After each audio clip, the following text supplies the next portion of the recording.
Hello, and welcome back. We are going to be talking chapter 17 today, which is ice, the cryosphere, which is just a fancy word for glaciers, the work of ice, glacial landforms, and the cryosphere. So, as always, the book starts out with kind of the human aspect and the mammoth hunters. So, most of you probably have heard of a mammoth or a mastodon, and these are uh, relatives of elephants that had fur, very thick fur, and lived in North America, in actually this area here in the Midwest, and also in Siberia during the last ice age. They were very well adapted to cold, thick fur, and they lived right at the edge of the glaciers. But as the ice age ended about 10,000 years ago, the mammoth disappeared. We think in large part two things. One, as the glaciers disappeared and it got warmer as the ice age ended, their habitat disappeared. They were not able to adapt. So that's one part. There was also pressure by hunters. They were hunted by humans. We often find mammoths with stone arrow points embedded in their bones. So, roughly by about 10,000 years ago, mammoths were extinct, except we have just recently found there's a small island off the coast of Siberia called Wrangel Island. And the last population of mammoths there lived until only 4,000 years ago, which may seem like a long time ago, but for some reference, the Great Pyramids of Egypt were only built 4,500 years ago. So, Wrangel Island is right here. Today it's off the coast of Siberia, but during the last ice age, all this shaded area here was actually dry land. During the last ice age, there was so much ice frozen into the glaciers that covered most of the northern hemisphere. The levels of the ocean around the world were on average 300 to 400 feet lower than they are now. So it exposed this dry land, which we call Beringia, after the Bering Strait. And mastodons would roam through here, and so would people. In fact, we think that this is one of the routes that humans made to North America, was following mastodons through here. As the last ice age ended and the glaciers began to melt, that water found its way into the ocean, and the oceans rose, eventually covering all this with water and isolating this population here on Wrangel, which would become Wrangel Island. So we think that's why they were able to survive a little bit longer, because there were no people here. Now, we still find these quite often in the far north, their bodies and their tusks. But what's interesting is that because it's so cold up there, they are buried in what they call the permafrost, as we'll talk about. And basically, these animals aren't so much buried, but frozen, like in a deep freezer. So some of these animals, the meat is so well preserved that a lot of times they find them by sled dogs smelling the meat and digging them up. So what's happening is that as the climate warms, the northern hemisphere is warming faster. The Arctic and Antarctic areas are warming twice as fast as any other area. So more and more of this frozen soil is being thawed out, and we find more and more mammoth remains. Um, Locals are really looking for them because the ivory from their tusks is worth an enormous amount. You can no longer harvest ivory from elephants. Elephants are an endangered species, but the demand for ivory is still high. These are extinct. There's no protections on them. Also, scientists. This is a baby mammoth they found. And I mean, this is roughly probably 10 to 12,000 years old, but it is in such good shape, it literally was frozen right away, that oftentimes scientists can do a dissection, look in their stomach, and find out what they were eating when they died. There's also been speculation because they are so well preserved that we will actually be able to take their DNA and recreate them. See, it looks like an elephant. It's not an elephant, but it's very close. It's a very similar species. So, like a fox and a dog are very close, right? And there's a lot of speculation that we should have the ability to extract DNA from mammoth remains and basically artificially inseminate an elephant into carrying a mammoth embryo. I would put money down that within your lifetimes you will see Jurassic Park come to life and we'll have ancient mastodons or mammoths again. But that leads me to our first section, the frozen ground, or the technical term periglacial environments. A periglacial environment is anywhere where it is cold enough to have glaciers or ice year round, but is not covered in ice year round. So these are areas that are very high, like towards the tops of mountains where it stays cold all the time, or they're very far north or very far south. Okay? And as I've mentioned, one of the effects of climate change is that these areas are actually undergoing some of the most rapid change. It's warming again twice as fast at the North Pole than anywhere else. But one of the main things we talk about, and I've mentioned already a few times, is permafrost. And permafrost is like exactly what its name says, ground that remains frozen for more than a year. Okay.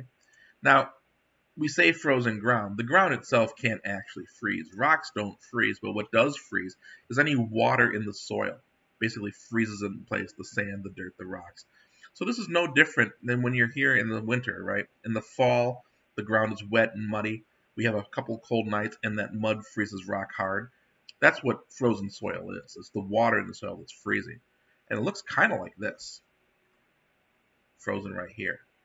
Now, oftentimes, there's a very thin layer here on the top. They call it the veneer or the surface layer, where the ground isn't frozen. And that can be as little as a couple inches to maybe several hundred feet thick. But this part never thaws at all. Okay. Now, permafrost. To be permafrost, there's a couple of different categories. First of all, continuous permafrost. This is stuff that never thaws. It's usually 100 meters or 300 feet thick and lasts year round. Now, the permafrost just doesn't come to one line and go, oh, we're done. It kind of gets thinner and thinner and thinner. And so when it gets thinner, you have talik, which is unfrozen ground, and about a quarter of all soil in the northern hemisphere is permafrost. So this is Siberia, Alaska, northern Canada. We don't find any in the southern hemisphere just because at that latitude south, there's really no land. So here you can see, here's the North Pole in the center. This dark purple is the thickest permafrost, where it's frozen very thick year-round.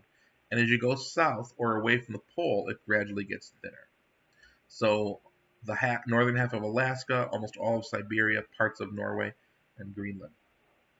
And if you were to kind of do a cross-section, at the furthest north, this is the permafrost, the frozen soil. It's the thickest right here.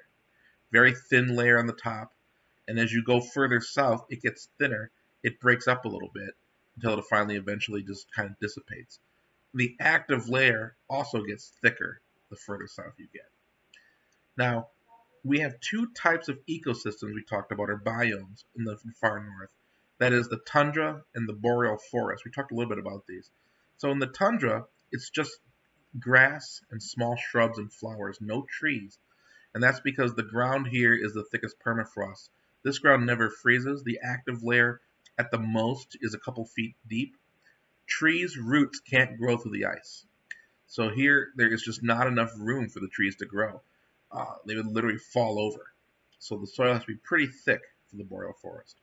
But in the northern tundra, you also have a lot of these little shallow lakes and the ground's kind of wet because even though the top layer may thaw in the spring, it's only the top 6 inches. The ground's full of water. It's like mud, but it can't go any deeper. So you get these kind of shallow lakes. Another aspect of the whole kind of ties into the climate change thing is up here in this area of the tundra, there's a lot of plants that grow in the summer. Remember, they have 24 hours of sunlight in the summer. So the plants go like crazy. But in the fall, when it gets colder in the winter, those plants die. Now, normally when plants die, right, they rot. Bacteria and other animals eat them, turn them into waste, into mud, into muck. What happens up here is that process is stopped because all the plants get frozen into the dirt. And so what's happening is when plants rot, they release methane. That's the smell you smell of something rotting.